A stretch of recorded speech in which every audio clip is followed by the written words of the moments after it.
মাঠে দর্শকের উপস্থিতি জানান দিচ্ছে ব্রাহ্মণবাড়িয়া গ্রামাঞ্চলে ফুটবল এখনো কতটা জনপ্রিয়। গ্রীষ্মের পরন্ত বিকেলে ব্রাহ্মণবাড়িয়া আখাউড়া উপজেলার দরুইন খেলার মাঠে অনুষ্ঠিত হয় Kabir Ahmed Bhuiyan double motorcycle football টুর্নামেন্টের ফাইনাল। মুখোমুখি হয় আখাউড়া কলেজপাড়া ফুটবল একাদশ বনাম কল্যাণপুর ফুটবল একাদশ।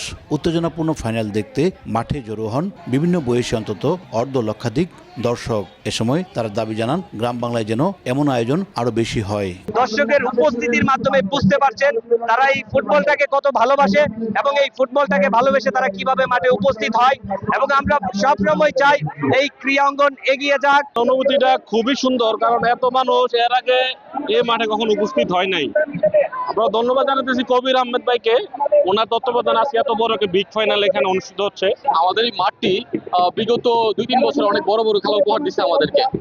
আমাদের একটাই চাওয়া, একটাই পাওয়া, সেটা হচ্ছে আমাদের এই মাঠটিকে যেন জাতীয়করণ করা হয়। এরকম খেলা যাতে প্রতি বছর অন্তর অন্তর আমাদের এই মাঠে অনুষ্ঠিত হলে আমাদের মতো ইয়াং জেনারেশনরা মাদক থেকে দূরে থাকবে। এরকম দর্শক, এরকম খেলা আমি আসলে কখনো দেখিনি আমার জন্মদিন। করোনা বা যে কোনো ভাইরাসের এগেইনস্টে ফাইট মানি ব্যাকট্রলের লেফট রাইট। মাদক থেকে দূরে থাকার জন্য ফুটবল খেলার বিকল্প নেই বলে জানান ফুটবলাররা। বাংলাদেশের ফুটবলের নতুন জাগরণ সৃষ্টি কিন্তু এই গ্রামগঞ্জ থেকে শুরু হয়।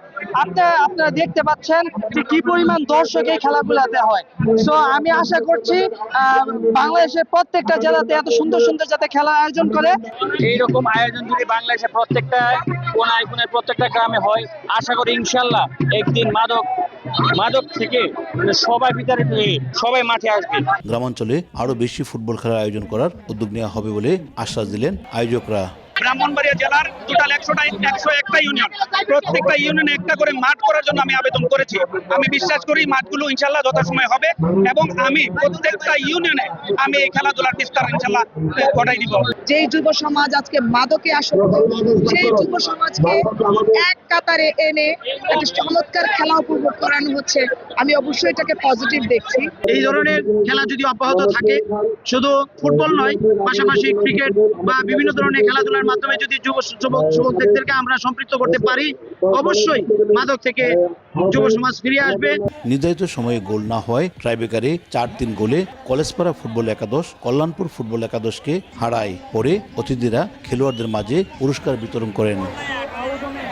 উজ্জ্বল চক্রবর্তী, সময় সংবাদ, ব্রাহ্মণবাড়িয়া।